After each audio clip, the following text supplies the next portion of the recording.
ଜୁନାଗଡ଼ ଥାନା ଅନ୍ତର୍ଗତ ମହିଜଲା NH-26 number ଜାତୀୟ ରାଜପଥ ଉପରେ ବଡ଼ ଧରଣର ସଡ଼କ ଦୁର୍ଘଟଣା।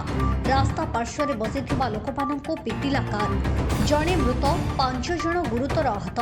ସୂଚନା ଅନୁଯାୟୀ ଜୁନାଗଡ଼ ପଟରୁ ଗୋଟିଏ ନୂତନ କିଆ କାର୍ ଗାଡ଼ି ନମ୍ବର OD01AX2225 ମୋଟେର ଆଡ଼କୁ ଦ୍ରୁତ ଗତିରେ ଯାଉଥିବା ବେଳେ ରାସ୍ତା ପାର୍ଶ୍ୱରେ ବସିଥିବା 6 ଜଣ ବ୍ୟକ୍ତିଙ୍କ ଉପରକୁ ମାଡ଼ି ଯାଇଥିଲା।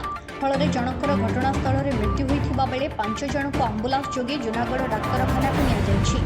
ମୃତ ବ୍ୟକ୍ତି କୋକସରା ଥାନା ଅନ୍ତର୍ଗତ ଜଳତାମୁଣ୍ଡା ଗ୍ରାମର ଲୟ ମୁଣ୍ଡା, ବୟସ 35 ବୋଲି ଜଣାପଡ଼ିଛି। ସେ ନିଜ ଶ୍ୱଶୁର ଘର ମହିଚଲାକୁ ଆସିଥିଲେ।